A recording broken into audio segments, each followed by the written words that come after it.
I wanted to make this video today to kind of just address my thoughts about the Mac Jones situation, because it has become apparently a rumor here that Mac Jones might get traded away from the Patriots. We're going to be addressing actually two topics today, because that's kind of topic number one. And then number two, we've been also hearing about the Patriots potentially not really seeing that large of a gap between Mac Jones and Bailey Zappe or Zap. I always thought it was Zap until somebody started saying Zappe, and then all of a sudden everybody was calling him Bailey Zappe. So we're just going to call him Bailey Zappe, because apparently that's what everybody's been saying. Now, honestly, from my honest perspective, watching them last season, I don't disagree with that really that much. I think that there isn't really a very large gap between them and where they're currently at. I think some of the upside to talk about with Mac Jones is just the championship experience, the big school, the big competition experience, and being able to thrive in those types of situations. But Bailey Zappe was able to do a lot more statistically in his college career than Mac Jones, with much worse weapons. But on the contrary to that, there also was much smaller competition and much less high pressure, high stakes games like championships, things of that nature. But I think it's good that we have two promising quarterbacks. Now that kind of brings us into the could they trade away Mac Jones segment of this. And honestly, if there was one team in the entire league, and one coach more particularly is what I'm talking about, Bill Belichick, that would do something like that, I really just don't think there's any other team that would be more likely to do that than the Patriots, something crazy like that. I definitely would not rule that out as a complete impossibility. Do I think that's a likelihood? Absolutely not, because I think, to be fair to Mac Jones, the coaching staff last season was so atrocious that he didn't even have much to work with, and it's not quite fair that he didn't get a solid chance with a solid offensive coordinator again. Also, sophomore slumps are not that uncommon among quarterbacks. We've seen it time and time again in history, and I mean, there's a reason there's the term sophomore slump, and that's because it happens.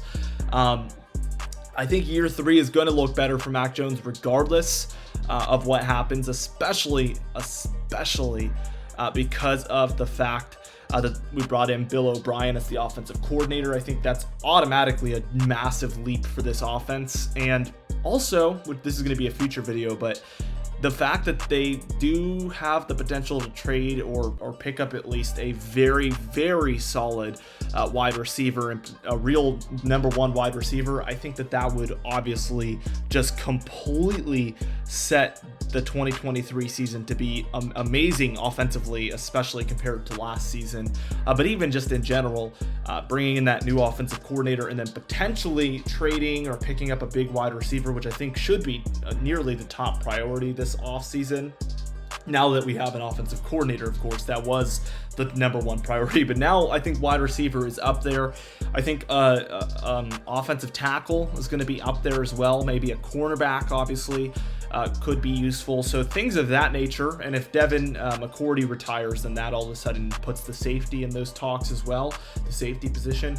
So there is multiple positions of need, but I think the biggest takeaway and something that I look at as a very positive thing for this offseason is the fact that we don't have that many departures expected. It really does not seem like it's going to be one of those huge losses type of offseason. And honestly, with the cap space, this could be another very positive offseason comparative and potentially a really good comparison to the offseason we had 2 seasons ago, when we picked up all those free agents like Hunter Henry, John O. Smith, Kendrick Bourne, Nelson Aguilar. Let's see, who else? I think there was a couple defensive guys as well, but I mean, we went absolutely crazy that offseason, and I think that this one has the potential to maybe be similar to that one. Now, in the draft, obviously, we have plenty of draft picks, and there's some exciting things to talk about with that. I'm really excited about this offseason. I'm going to be making more videos just like this one, so please be sure to subscribe, and not only that, be sure to comment suggestions for videos down below, because I really do appreciate you guys leaving those and helping me out with some topics. For now, I want to stick to about a video once or twice a week. I think that's going to be what I'm going to roll with, unless there's any sort of major news. But I felt like this topic today was something that really needed to be addressed, because this has the potential to completely be a ground breaking type of trade, obviously, if they don't really feel that confident in Mac Jones being the future. Or perhaps they feel that way combined with Bailey Zappe being pretty much just as good, they might try to get value out of Mac Jones. There's no denying that even if let's say Bailey Zappe and Mac Jones are just as good as each other, I think Mac Jones would draw the larger trade package in return, just because of, you know, him being a first round pick coming from Alabama, the championship experience, and really more playing time to show.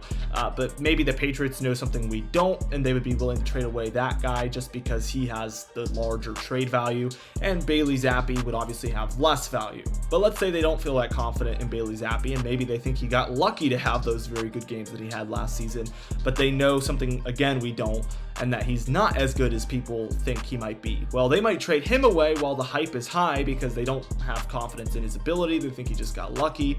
So there's multiple opportunities for potential trade. And if they feel unsure, or they can't get the proper trade package, I'm sure we're going to roll with both of them into the 2023 season, which, let's be real, that's probably the most realistic solution at this point.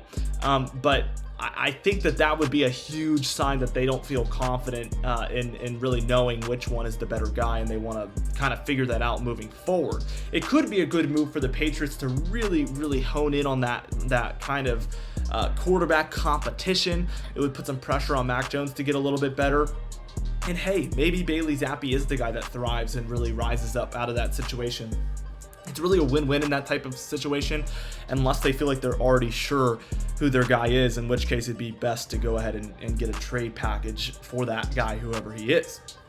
Now, I think there's so many interesting things going into this offseason, as I've mentioned throughout this video. This topic, I'm sure, is going to be around for a while, unless somebody from the Patriots just comes out and is basically like, that is not true at all. I think this is going to be a discussion that is had all the way up until pretty much after the draft and through probably even into training camp and everything, until we're literally in preseason. This is going to be a long-term thing here, and I'm really excited to talk about it. I think it's an exciting topic, a very interesting one. Obviously, we're going to have more videos about the free agency, the draft, all of those things, and then through all of the training camp, there is going to be so many videos that need to be made, and I'm excited to do it. So I am back to making regular videos. So be sure to subscribe, like the video if you did enjoy this one. Let me know in the comments, again, any video suggestions you guys have or anything you disagree or agree with in this video.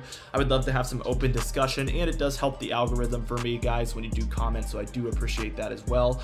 It just helps get the word out, all of those great things. I really do appreciate all of you, especially since you guys stuck with me through kind of a slower period where I didn't upload for quite a long time. I do appreciate that so much, and hopefully that won't be happening again. I do apologize for that again, guys. Thank you so much for watching. I will see you guys in the next video, which will hopefully be very, very soon.